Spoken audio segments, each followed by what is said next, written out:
again, whenever we see the word y is, or the words y is given implicitly, that you know that y is a function of x. And so then when you take the derivative of that y, you get dy over dx, which is y prime. Okay, so here are some more challenging examples.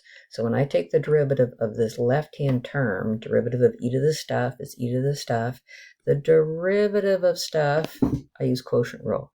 Low d high minus high d low, square the bottom and off you go. On this side over here, I see this as the number 1/3 times x cubed. So the 3's cancel, so I just get x squared. I'm taking the derivative with respect to x, so there's no prime there. Here I carry the number 1/4 and then bring 2y to the 1 power times y prime. This is where it gets tricky. It's just algebra, but you must separate around the subtraction sign in the numerator of this big fraction. Then you can distribute this to this and then this to this, and that's what this is.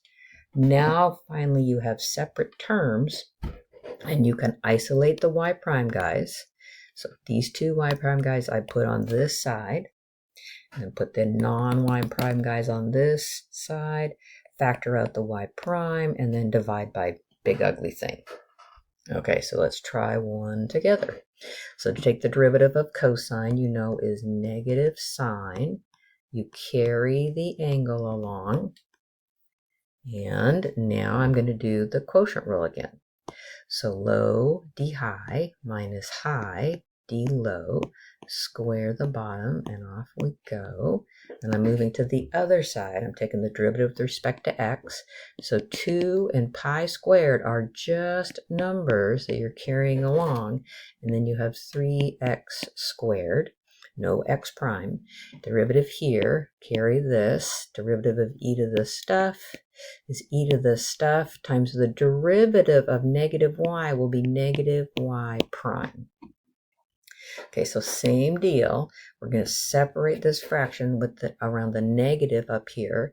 So if I take these little color action here, if I take this times this, so I'm just going to put the negative y. Oh, no, first, oh, no, stop. Sorry. I want to separate. So I'm starting to distribute. I don't want to distribute yet. Okay, so I want to carry this negative sign of xy along.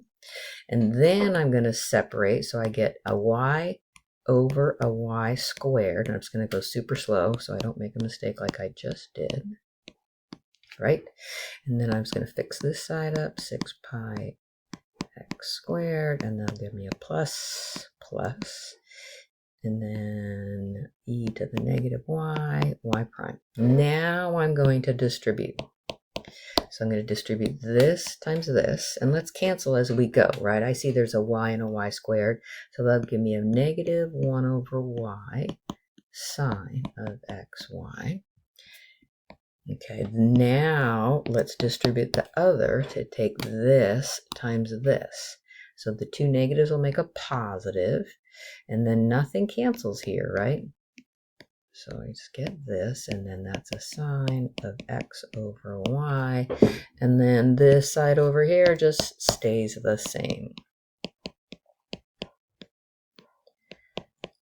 And then I'm looking to find where my y prime guys are, right?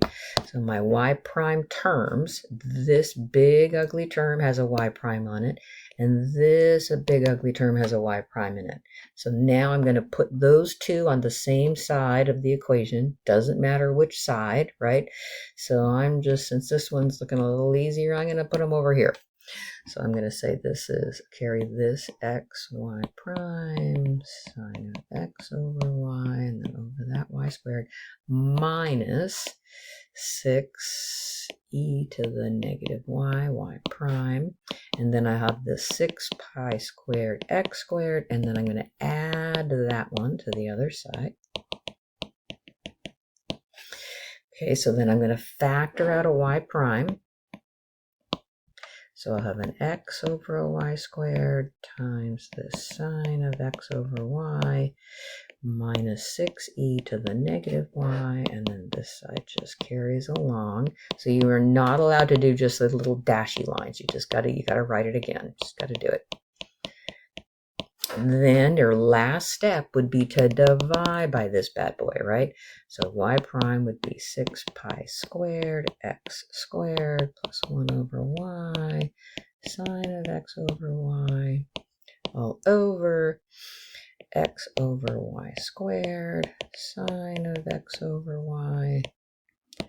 Okay, so looking at this, that's a fine answer as it is. Just beware as you move forward in, future math classes, they might want to get rid of these little fractions because, make fractions inside of fractions. So if I multiplied the numerator and the denominator by y squared and distributed it, that would give me 6 pi squared x squared y squared plus a y sine of x over y, right? Over, and then distributing here, x sine of x over y, and then minus 6y squared e to the negative y. It just is a little nicer to look at. Again, this is a fine answer. I just want you to beware. Sometimes you'll see different answers.